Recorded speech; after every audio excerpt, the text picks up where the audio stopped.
Hey, ¿qué tal? Domingo y no he subido ningún contenido, pero eso no puede ser.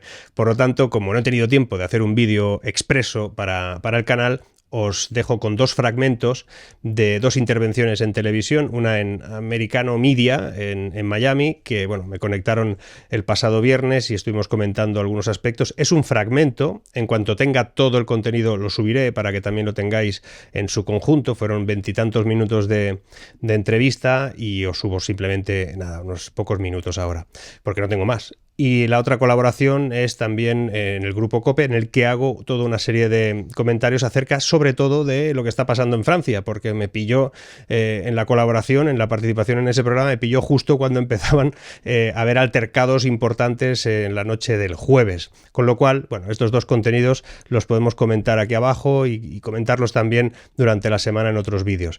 Os quiero pedir una cosa. Al final de este vídeo os voy a pedir algo sobre el directo de mañana, si lo estás viendo hoy domingo por la noche, o hoy mismo por la noche si lo estás viendo en lunes. Os quiero pedir una cosa que os diré al final, que para mí es importante y que creo sinceramente que tenéis que atender. ¿Ok? Nos vemos al final. Cuéntame, desde tu punto de vista, ¿qué estás viendo en Europa? ¿Te cogió de sorpresa esto de Deutsche Bank, este contagio que aparentemente ahora está circulando por el sistema bancario de Europa, o esto es algo que tú anticipabas? Pues la verdad es que, o sea, por sorpresa no. Básicamente, además tengo la posibilidad de certificarlo, ¿no? Porque lo llevo diciendo hace tiempo, está en mi canal de YouTube y hace ya semanas que comentábamos que iban a venir malas noticias o por lo menos situaciones con cierto alarmismo en algunas entidades más. De hecho, lo de Credit Suisse pues tiene una perspectiva. Algunos consideraban que era era como una cadena con respecto a lo que había pasado con el Silicon Valley Bank o con lo que podía pasar con el Signature o con cualquiera de los bancos americanos de tamaño o sectoriales que tenían problemas, pero no era lo mismo. Y básicamente, aunque tuviese un origen inicial, que es la inmensa cantidad de dinero que hay en el sistema, la inmensa cantidad de dinero mágico que se ha puesto en el sistema desde la pandemia, incluso antes, por parte de los bancos centrales y de la Reserva Federal. El Banco de Inglaterra también lo ha hecho, lo hizo el Banco, lo que es el Banco Nacional de Suiza. Es decir, todos los bancos del mundo, todos los bancos centrales inundaron el sistema porque creyeron que de ese modo pues salvaguardaban un problema que ellos consideraban que tenía que ver pues con haber paralizado la economía fundamentalmente, o después de la crisis financiera había que inundar el mercado. Todo eso al final se paga y lo estamos pagando. Y se ha empezado a pagar de diferentes maneras, ¿no? En unos casos es porque al subir tipos de interés, después de haber emitido tanto dinero mágico, dinero gratis para que nos entendamos todos, y al subir los tipos pues convirtió unos bonos en la garantía de pérdida durante 30 años, ¿no? Es decir, hay un banco, el Credit Suisse, que tenía emitidos unos bonos a un precio determinado que prácticamente a 30 años tenía que pagar a pérdidas todos esos bonos cuando han subido los tipos. Responsabilidad de valorar la situación económica todas las mañanas con Carlos Herrera, buscando una salida de emergencia. Mar, exacto. Se está poniendo cada vez más fea esta salida de emergencia, ¿no la encontramos o sí? La encontraremos porque en este país hay gente maravillosa y empresarios increíbles y al final, y trabajadores, y seguro que al final la encontramos. Bueno, te voy a preguntar en primer lugar esto que hemos comentado de las pensiones, porque claro, por un lado dice la oposición, en este caso el Partido Popular, lo que se ha hecho con esta reforma es un parche y al final se trata de aplazar un problema que tenemos que resolver de aquí a un par de años, cuando se tenga que revisar lo que ahora se ha reformado, con la alegría del señor Escrivá y, por supuesto, en fin, la imposición de los sindicatos. Desde el gobierno dicen que es una reforma que garantiza la sostenibilidad del sistema, y que esto es una irresponsabilidad y una frivolidad y una falta de patriotismo por parte del señor Núñez Feijóo por denunciar su insostenibilidad. ¿Tú qué opinas? A ver, es que el dinero, o sea, en economía no se puede inventar el dinero. El dinero existe en una proporción determinada y si tú necesitas tomar un dinero de una parte determinada para colocarla en otra, como es el caso, pues tendrás que quitarlo de allí o tendrás que incrementar de algún modo pues los modos para poder incrementar también los ingresos. En este caso serían a través de impuestos. Esta reforma o esta bueno, este apaño que se ha hecho viene o no sé si de aquí a 2 años se tendrá que renovar, pero se tendrá que hacer, tarde o temprano tendrá que tirarse para atrás porque es totalmente inviable desde el punto de vista de la capacidad que tiene nuestro país para poder pagar esas pensiones. Es decir, nosotros no podemos incrementar el valor de esas pensiones y eso está muy feo de decir, porque al final dices, bueno, pero la gente quiere evidentemente percibir la pensión que cree que ha cotizado, y con el sistema solidario que habéis comentado, pues tenemos ese problema, ¿no? Que hoy cotizamos lo que los otros están cobrando, que cotizaron en su día, que le pagaron las pensiones a los que en aquellos momentos estaban jubilados. Y eso no es un funcionamiento que ahora mismo en Europa esté, o es la dirección que está tomando Europa. Vamos a ver, el modo en estos momentos de intentar hacer gestionable, o por lo menos que se pueda sustentar el sistema de pensiones actual, tendría que ir de forma gradual, poco a poco, hacia un sistema por el cual lo que tú cotizas, tú te lo quedas y tú lo ahorras. Es decir, tu propia cotización tiene que ser acumulativa, y la mochila austríaca es el modelo más, por lo menos más probado y que es capaz de demostrarse que es eficiente. Tiene algún defectillo, como el hecho de que en un momento determinado tú puedes retirar lo que quieras antes y el sistema público no te cubre, y para eso hicieron un arreglo finalmente que hay un porcentaje determinado que el sistema público siempre cubriría y esa parte no la puedes retirar. Digamos que es un sistema muy pequeño en el ámbito solidario, pero todo lo demás es tuyo, tú lo cotizas y tú te lo distribuyes a tu manera, y es más, la arrastras siempre a medida que vas cambiando. Y esto, claro, esto exige una cosa que a este gobierno no le gusta, normalmente a la izquierda no le gusta, y es formación económica a la gente. Es decir, esto significa y exige que la gente sepa un poquito de qué va todo esto de los números. Seguramente si hubiéramos tenido más formación financiera en otros momentos de la historia, pues la gente no se hubiera embarcado en hipotecas al 150% a 70 años, donde metían el coche y la televisión de plasma. Y eso seguramente hubiese revertido en menos problemas que ha tenido la gente, que todavía hay gente que está pagando la situación de la anterior crisis y ahora pronto acumulará una nueva. Es decir, esa formación académica está muy bien. La formación básica desde el punto de vista financiero la evitan básicamente porque eso requeriría de tener que explicar mucho más las cosas de lo que lo explican, ¿no? Estamos viendo imágenes en directo, Marc, mientras hablamos contigo, de las calles de París, ahora mismo transitadas por policías antidisturbios, haciendo frente a todos los obstáculos y manifestaciones o brotes de violencia que se están generando por parte de esos manifestantes contrarios a esa reforma de las pensiones en Francia, que, como decía, una de las características más singulares es el hecho de que se pase de los 62 a 64 años para poder jubilarse, ¿no? 2 años más de los que hasta ahora tenían fijado, ¿no? No sé si, vamos a ver, ¿esto justifica esa violencia con la que se están empleando los sindicatos?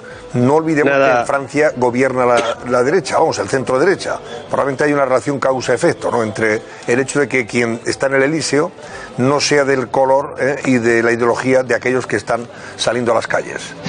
Cuidado, a ver, mira, Antonio, yo he vivido, de hecho yo tengo parte de mi pensión futura será francesa, es decir, soy parte implicada de lo que está pasando ahí, porque por lo que sé me la recortan. Eso es lo primero que he notado en lo que he estado leyendo. Pero sí que es cierto que Francia funciona de un modo muy interesante. Es decir, Francia es un país fallido, es un país que evidentemente cree todavía ser la grande y está lejos ya de lo que fue, y por supuesto no tiene tantas empresas entre las 100 principales del mundo como tuvo en su momento, está siendo superada por varios países del mundo, dejará de estar entre las 10 primeras economías esta misma década. Es decir, tiene problemas económicos graves que se han ido acumulando seguramente por una extremada generosidad en el ámbito público y porque hay una dependencia absoluta de la administración, de la nómina pública, que allí hasta ahora les había funcionado, pero ahora no. ¿Y qué pasa en Francia? Francia en estos momentos tiene un gobierno en teoría de centro. Entonces tiene un problema doble. Tiene un problema a la izquierda y tiene un problema a la ultraderecha también. Ahí en la calle no está solo la izquierda radical. Cierto. Ahí en la calle están todos aquellos que están alejados del centro. Nada justifica la violencia, no se obtiene nunca digamos la razón por la violencia, y en Francia están acostumbrados a que parte de esa protesta, que hasta ahora la solían llevar siempre desde la izquierda radical, pues ahora se la han apuntado a los antisistemas de la derecha, están animados todos porque en la desestabilización del régimen, pues ahora mismo aquí recogen todos sus pescadillos, ¿no? Exactamente, sí. Un matiz importante, efectivamente, gobierna fundamentalmente el centro, porque la extrema derecha también participa de todas estas algaradas, ojo, ¿eh? Le Pen está también detrás de todos estos movimientos. Una cosa, lo que dice el Banco de España aquí en nuestro país y lo que sostiene el gobierno. El Banco de España dice, bueno, se crecerá la economía un poquito, pero claro, tendremos que afrontar una bajada del consumo, una bajada de la inversión y una subida de los precios, cosa que no reconoce el gobierno.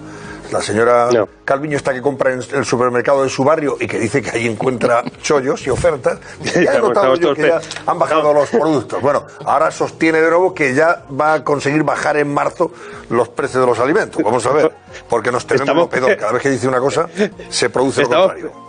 Estamos pendientes de saber por dónde cae el supermercado ese. Bueno, claro, debe ser un... Estoy deseando encontrarlo. Debe ser un... ¿Sabes? Aquellas tiendecitas de esquina que, oye, que consigue unos chollos de la hostia. Porque esto esto no cuadra. No, es muy paradójico, ¿no? Pero bueno, de todos modos, ojo con el Banco de España, que tiene los mejores economistas de este país. Por lo menos en materia de prospectiva, suelen acertar. Ya acertaron en el 2004, la crisis del 2007. O sea, quiero decir que si podemos remontarnos a momentos en los que nadie decía algo, ellos ya decían, y ahora también. Y lo que pasa es que el Banco de España utiliza metodologías de medición que suelen ser agregadas, es decir, suelen tener el modelo de análisis amplio, panorámico.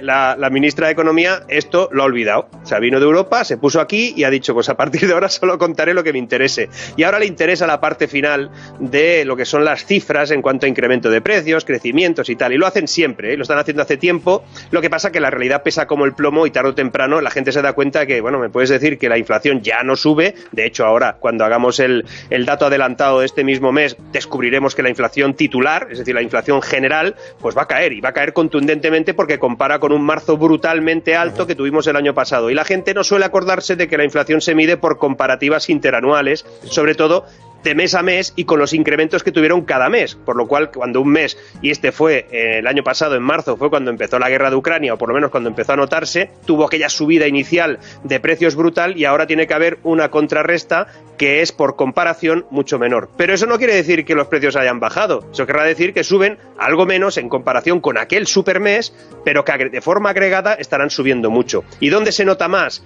Es decir, ¿dónde aparece la segunda ronda de esos incrementos agregados que el Banco de España detecta y con su prospectiva nos está explicando que van a suceder? En los alimentos, porque los alimentos tienen una cadena de valor mucho más larga, una cadena de distribución mucho más larga, y que por mucho que nos insistan en que ahí hay muchos que meten la mano y tal, tener naranjas a 10 metros de tu casa tiene un coste, y ese coste es toda una cadena de distribución, de almacenaje y de gestión que se tiene que incorporar a los precios. Y esos precios son los que ahora van a recibir ese incremento. Y cuando hablan también del crecimiento económico de este país, ellos hablan de que hay un crecimiento económico que es el mejor de toda Europa, siguen utilizando la última cifra del año, utilizan la que tiene que ver con una comparativa, que evidentemente si estás abajo del todo, pues tu comparativa con respecto a estar muy abajo, pues es menos abajo, pero claro, ese crecimiento parece más alto que otros países que ya están a niveles de 2019. Un dato te voy a dar.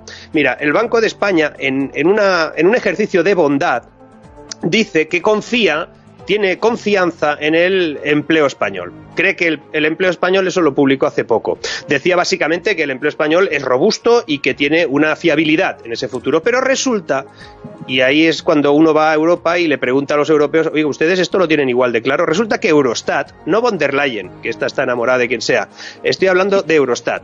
Eurostat, la Oficina de Estadística Europea, le dice al Banco de España, ¿de dónde saca usted esos datos? ¿Usted cómo puede ser que esté tan contento con el resultado o lo robusto que contempla el empleo? Si a mí no me salen los números, y resulta que en España tenemos, por ejemplo, la relación entre vacantes y empleo total peor de toda Europa, solo nos supera Rumanía, o que en España, por ejemplo, seamos el país que más empleo público ha creado de toda Europa. Es decir, esto Europa nos lo está diciendo. Eurostat, claro, por ejemplo, nos dice que estamos creando 5,3 veces más empleo público que empleo privado. Claro. Esto no se aguanta. Entonces, claro, cuando hablamos de déficit, cuando hablamos de deuda, cuando hablamos de que las pensiones quién las pagará, pues al final la administración pública es incapaz de gestionar todo eso. Ampliando la nómina pública de un país, tú no creas un sector productivo capaz porque tiene que pagar esa nómina pública el sector productivo. Y para terminar, Antonio, vamos a ver, si un país... Y esto es lo que yo me temo, o por lo menos es lo que yo percibo en mis análisis. Este país ahora mismo tiene un gobierno cuya obsesión es reducir el sector privado, el sector productivo, a la mínima expresión necesaria para sustentar la administración pública. Quieren un Estado gigantesco y una administración privada, en este caso, que lo sujete.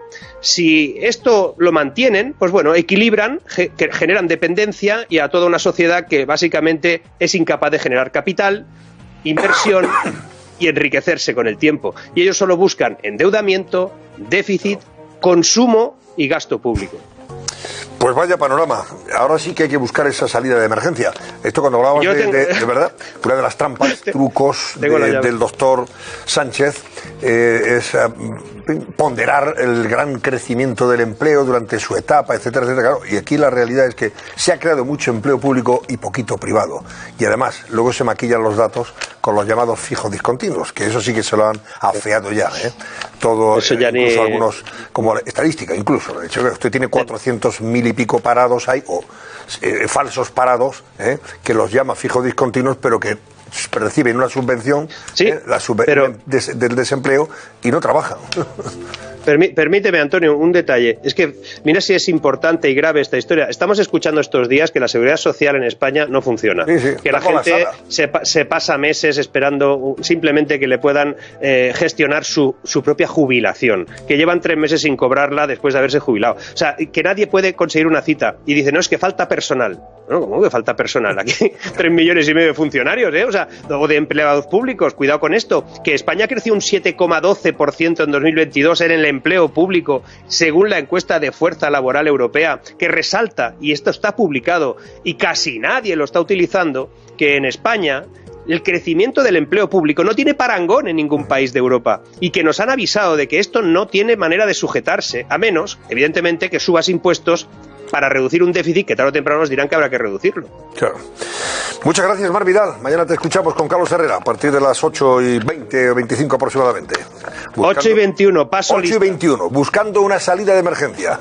Ahí. Gracias, buenas noches. Buenas noches a todos. En fin, esto es lo que hay, señores, esto es lo que tenemos, ¿eh? Bueno, espero que os hayan gustado las dos colaboraciones y como os decía al principio, os quiero pedir algo.